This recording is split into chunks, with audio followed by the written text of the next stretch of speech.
Medical case that could potentially affect thousands of Americans who've gone in for surgery. The case involves replacement hips that have gone bad.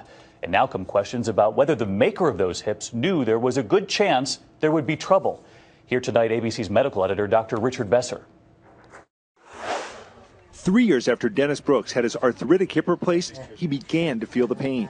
It became so bad that he just had his hip replacement replaced. I was depressed. They got to go through this again because, as far as I was concerned, they didn't do their research. Brooks' original hip replacement was made entirely of metal, and that appears to have been the problem. Something his new surgeon, Dr. Steve Harwin, says he sees all too often.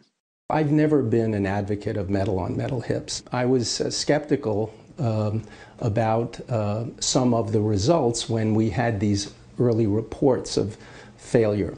Hip replacements are a great medical success story. Versions made of ceramic and plastic. But some new artificial hips are entirely metal.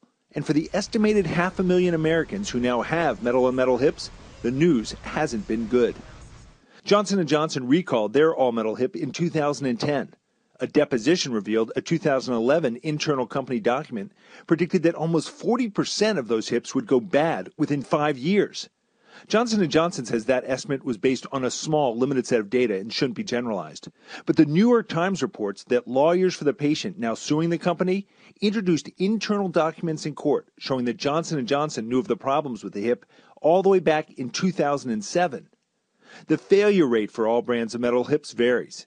It happens more often in women and the overweight. It's believed that constant friction can cause metal to break off into your body, even end up in your bloodstream. That can mean joint pain and swelling, and symptoms you'd never associate with your hip, including rash, heart problems, fatigue, depression, problems with seeing or hearing. Those are some serious symptoms, but Rich, there are thousands of Americans walking around with this metal in their hip right now. What if they're not feeling any of these symptoms at all? What do you do? Well, even if you're not having any problem, every 1 to 2 years, see your doctor and get checked out. But, as you see, the symptoms are very strange. So any change in your health and you have one of these hips in, be seen right away. And for those who are watching tonight and have hip surgery weeks or months away, what do they do? Well, good news, they're not using these metal-on-metal hips anymore. You can go in with confidence. All right, Rich Besser, I know you'll stay on the case. Rich, our thanks to you.